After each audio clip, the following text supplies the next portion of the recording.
This is my race summary of the bent Crank Handicap from a few days ago. Held over 5 laps of Oakville for a race distance of 36 kilometers.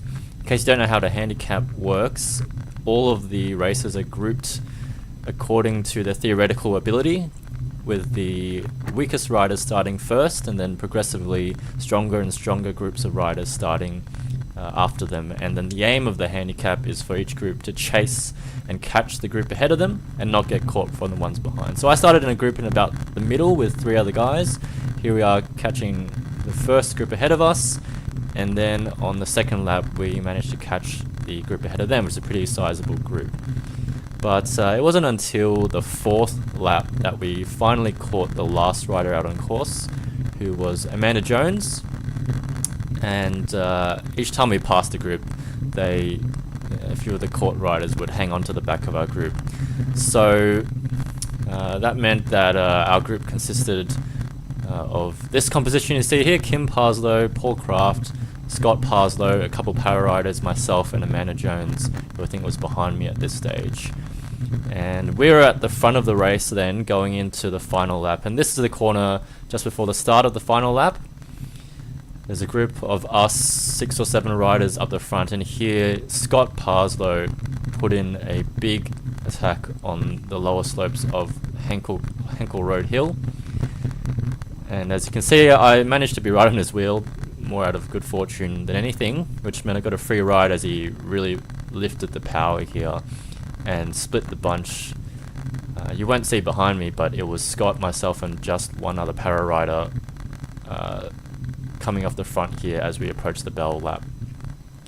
Now, the nature of a handicap means that you're always at full gas as you try to catch those groups ahead of you. It's kind of like a team time trial in a sense, where you're working with your group all the time to try to stay away from the groups behind you, which meant that I was at my threshold heart rate for pretty much the entire race, 175 beats per minute, as you can see.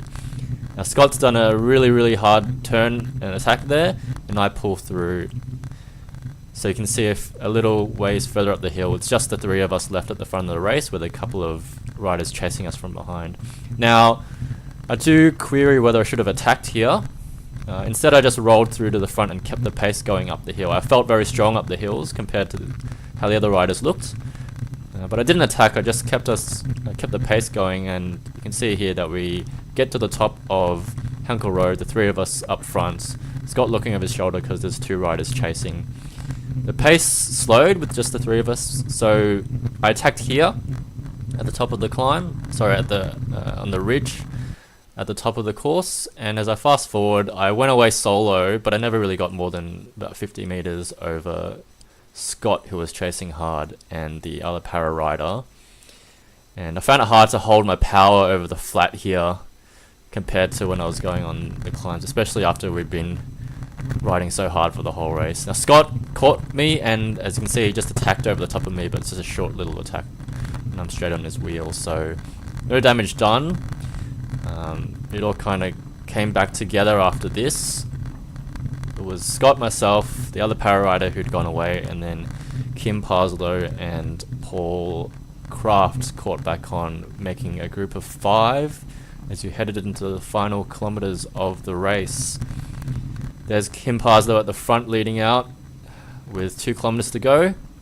Scott behind him, and then I was behind Scott. And as we turn into this left-hander, something a bit interesting happens here, maybe a bit of shenanigans from Scott. He lets the gap go to Kim there on the right hand side, and they're father and son, so I'm guessing there's a bit of tactics going on there. That left me to close the gap down to Kim. Now, Kim wasn't really pushing on the pedals very hard at all, it was just kind of soft pedaling, so it wasn't that hard to close this gap. Now, another question, whether I should have attacked here as I caught Kim and just gone straight over the top of him. I didn't want to do that. I didn't want to risk blowing up and just being rolled by the rest of the bunch as we went into the last few 100 meters of the race. So instead, I just rolled past, which unfortunately meant that I was positioned at the very front of the group going into the bunch sprint. But if you saw my last video at Oakville, It's not too bad to be at the front, because last time I got boxed in and caught behind some of the slower riders and didn't get to contest the sprint. So, you know, I wasn't too disappointed about being positioned right at the front. Now this is the last few 100 meters. This is the finishing straight at the top of this little climb, this little hill.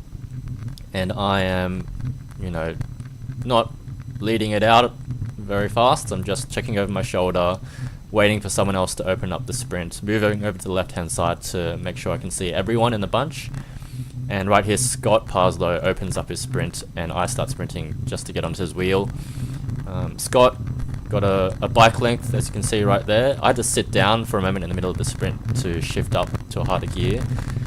And I was sprinting my heart out, trying to go as hard as I can, but Scott, he was too fast, too powerful for the day, and he took the win by a good bike length. So congratulations to Scott. Scott and Kim did the lion's share of the work throughout the race, so it's well deserved, I have to admit. I just want to show you some stats for the race overall. So the splits on the left hand side show you the lap times, and they were all well under 12 minutes, except the last one, which is just on 12 minutes. And that's really quick for my level of fitness. But even more ridiculous are the heart rate zones. So I spent 97% of the race at or above my threshold heart rate, which shows you just how hard this race was for me.